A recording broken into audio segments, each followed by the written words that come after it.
I have submitted this story under a pen name to protect my identity. During the late 90s, I was at a very low point in my life. I was a drug addict, wandering the streets of downtown Los Angeles, eating out of trash cans, sleeping under bridges, and asking random bypassers for spare change. Looking back, I have nothing but regret for that time in my life. But this story is about the incident that made me sober up and turn my life around. One night I was sleeping under a secluded highway overpass. It was fairly isolated because of its location on the outskirts of the city, and saw little to no police presence. My sleeping spot overlooked a concrete foundation that stretched on for about 50 yards. It was a pretty long walk to get back to the city, but it was a price that I was willing to pay to have this place all to myself. I've had more than my fair share of close calls sleeping on Skid Row. So after a long day of panhandling, I slipped into my sleeping bag and began to doze off. I was suddenly woken up by the sounds of screaming. I turned to my side to see a car parked under the overpass, but the vehicle's windows were down. I could tell that there was commotion taking place inside the cab. Now I know what you might be thinking. At first, I thought the same thing too. Maybe someone was getting lucky. But these were not screams of pleasure. They were screams of agony. A chain-link fence bordered the concrete platform beneath the overpass, and at night, a white light next to the fence would turn on and partially illuminated the area. It wasn't the best lighting, but you could still see the area from my sleeping spot. I watched in horror as the passenger side door of the car flung open, and a skimpily dressed woman exited the vehicle. She was holding her leg, trying her best to limp away from the car. I was frozen in place, almost not believing what I was witnessing. The girl was begging for her life as she awkwardly staggered away from the vehicle. The driver's side door then opened, and a figure emerged from the car. I couldn't quite make out the details of this person because the passenger side of the car was facing me. The person then pointed a gun at the girl and shot her. I remember closing my eyes as the gun went off and opening them to see the woman sprawled out on the ground. She was on her back, and the way her head was positioned was as if she was looking at me. Her jaw was going up and down like she was trying to say something. The memory of seeing her like that still haunts me. The shooter made his way over to her, and when he stepped into the light, I could see that he was wearing a dark hooded jacket with a bandana hiding his face. He stood over her and just watched her for several seconds before finishing her off with a second shot. I was absolutely petrified at what I had just witnessed. I was now sitting up on my sleeping bag with one hand over my mouth, trying my best not to make a sound. But what happened next was a whole new level of fucked up. The headlights of another vehicle at the opposite end of the overpass flicked on and drove up to the gruesome scene. At first I was relieved and stupidly thought that these people were here to help, not even factoring in that a bystander wouldn't just casually drive up to a scene of a crime with the killer still there with a loaded gun. I guess after I witnessed something so horrible, the logical part of my brain wasn't working too well. But things became clear to me once I noticed that the other vehicle was a black van, and things became even more clear once I saw 3 men wearing ski masks exiting the van, one of them holding a video camera. These sick fucks were filming this entire thing? There was an exchange of words, and the other 2 men that exited the van walked over to the dead woman and grabbed her arms and legs, then proceeded to carry her body back to the car. The shooter had made his way over to the car before they got there, and the cameraman stayed off to the side and filmed the entire thing. The shooter popped open the trunk, and the men heaved the corpse into it. Without going into too much detail, I'll add that the men did not seem to be concerned at all about the blood. The cameraman then joined them at the car for a nice close-up shot. The shooter then walked over to the van and returned with 2 cans of gas.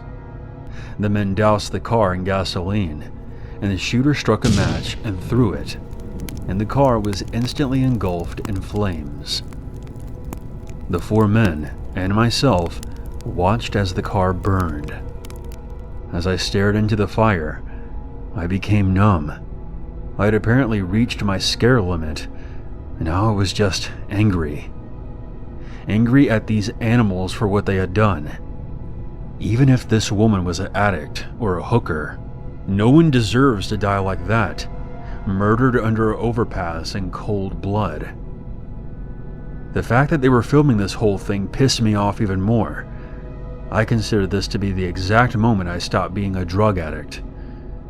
The 4 men eventually piled back into the van and left. A short while later, I emerged from the overpass and made my way over to the nearest payphone to call the police. I don't think the police took me seriously at first, until I led them to the burning car. I was questioned for hours by detectives, and yes, they did suspect me, a homeless junkie, of foul play. But I stuck to my story. They did keep me in a holding cell for a few days, which they probably couldn't legally do, but I honestly didn't mind at all. Free showers and food. I was actually a bit bummed out when they eventually released me. I later found out that there were similar killings in San Francisco and Sacramento, and that the perpetrators were wanted by the FBI. I don't know for sure if they ever caught them. I can only hope that they did. After that night, I decided I had enough of living on the streets. The fear I experienced inspired me to get my shit together, finish college, and become an English teacher. I'm proud to say that I've been sober for almost 23 years. Sometimes seeing the ugliest side of humanity is the cure.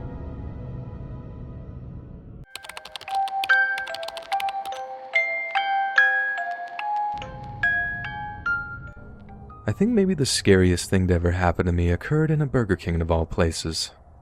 I was on a particularly long drive one time, and it was later in the evening when I started to get kind of hungry. I kept driving for a few miles until I began to see signs of a Burger King. Hallelujah. Fatty, meaty goodness. I find the Burger King, pull off the highway, and park up my car just outside. So as I'm walking over to the actual restaurant, I was pretty happy to see that there was no line. Not only that, but there didn't seem to be anyone inside the restaurant at all. It was as quiet as the grave in there, but frankly, that suited me fine. I was famished by that point, so naturally I was in no mood to be stood in some long line. I remember seeing the clerk stood behind her register, just stood there, almost in a robotic way, not moving. But again, I didn't overthink it. I figured since they weren't busy, she could afford to just kind of take it easy. I step inside, walk up to the counter, and then freeze. Now, since this is not my first retelling of this, many people have asked me how I didn't notice the warning signs. Seemingly empty restaurant, server frozen to the spot, stuff like that. Like I said, it was late in the evening. I had had a long day and I was starving. My situational awareness was not at its best, and everyone looking at this with hindsight can go screw themselves because I doubt they're the Sherlock Holmes they think they are. Anyway, I get up to the counter, look at the server, and see she's been crying. Not only that, but she's shaking too. She seems absolutely terrified. Then, out of the corner of my eye, I see something under one of the tables nearby. It only takes a slight turn of my head to recognize what it is. It was a person, lying face down, their fingers linked around the back of their head. And they seemed similarly terrified too, too scared to even look up from this prone position. Only then did I realize that something was horribly, horribly wrong. I just didn't know what. But thankfully, or not thankfully, I didn't have to wait long to find out. From the back of the store, a guy in a mask steps out from behind a fryer or something, a grubby-looking gun in his hand, and it's pointed at me. Phone, wallet, and keys on the counter. Now. I can't remember his exact words, but they were essentially that. He ordered me to empty my pockets, and when I did, he ordered me down on the floor. Just like the other dude, I instinctively linked my fingers behind my head. I had apparently interrupted him in the process of emptying the cash registers, or rather, commanding the poor, terrified server to do so for him, which she did. I didn't see much of what happened next, but I know he told her to put the money in a food bag so he could walk out without too much suspicion being raised, or that's what the logic seemed to be to me. Before he left, he told us all to count to 100 before we got up, and if anyone did, he'd shoot us through the giant glass windows that pretty much made up most walls. As you can guess, I didn't get up, not until I heard him screech out of the parking lot in a car. My car. Needless to say, that was quite the messy situation to follow up with for many months after.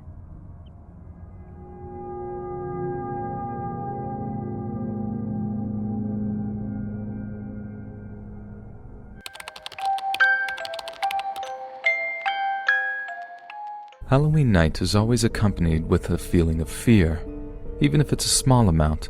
Perhaps it's just psychological, but there always seems to be an eeriness to the night, at least in my experience. During the events of this story, I lived in a small, quiet town in the upper northeast region of the United States. My hometown is filled with lots of forests, and being somewhat of an outcast, I would usually just hike on the trails around my house. I would get out of school and just walk for hours before I came home. The older I became, the more deep into the woods I would go. When I was 16 years old, I found this little cave tucked deep within the woods. It was probably about 200 yards or so from the main road. The cave sat at the base of a small cliff about 30 feet high. It had a pretty big opening, and the deeper you went into the cave, the more narrow it became. The cave seemed almost man-made, like it was carved into the side of the cliff. About 20 feet or so into the cave was the back wall with all of these strange rock formations of all different sizes. Also, off to the right, there was a small little tunnel that I tried to explore one time, but gave up due to the fact that it was barely big enough to fit through, and not to mention it was accompanied by pitch blackness. So for the next 2 years, I would often visit this little cave. When I would have difficult days in school or just needed to get away from home, I would go, and I would read there, meditate, or just listen to music.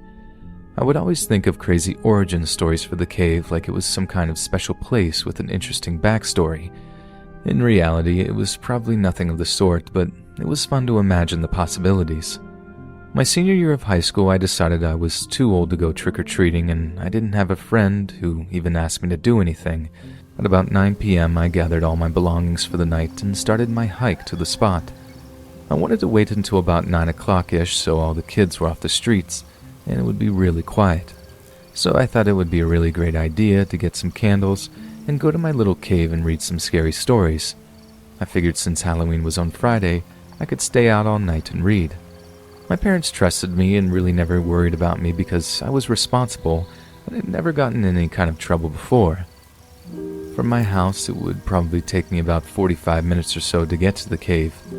I know for some people that may sound crazy to walk that far, but for me, it was therapeutic to be outside in the crisp fall air, especially on Halloween night. Shortly after 10, I started to close in on my destination. As I approached the large opening of the cave, I thought I could make out a low orange flicker coming from the walls of the cave. I turned my lights off and slowly approached. I immediately felt disappointment as I crept slowly to the opening. Someone else is using the cave, I thought. But what I saw was not somebody reading or just hanging out. There were 4 women in the cave, probably late 20s or 30s, all holding hands. They were standing in a circle and seemed to be speaking in unison, but I couldn't make out what they were saying. There must have been hundreds of candles lit because it was illuminating the entire cave, even several feet outside the cave. I couldn't make out what the women really looked like, but they sort of looked ragged or dirty, their clothes being loose and baggy. I sat and just stared at these women for several minutes trying to figure out what they were doing, which turned out to be a huge mistake. As I sat from the bushes and observed, the women suddenly stopped chanting and abruptly turned and stared at the small hole in the wall. I swear at this point I heard a growl coming from the cave. Not like a growl from a dog, but something different, something distinctive. I saw movement from the small tunnel inside the cave, and before I knew it, the 4 women all snapped their heads back and looked right at me, looking at me through the bush. But how could they see me? It was pitch dark out, for God's sakes.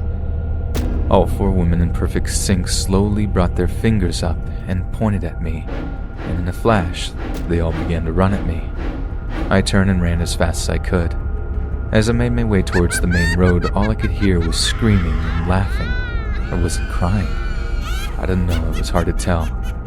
As I was closing in on the main road, I turned one time to see if the women were still behind me, and not only were they behind me, one of them was inches from me. Her teeth were yellow, her eyes were big and black, and she had the most haunting smile I've ever seen. I turned and ran as fast as I could, never looking back again. I got home that night and just cried because I had no idea what else to do.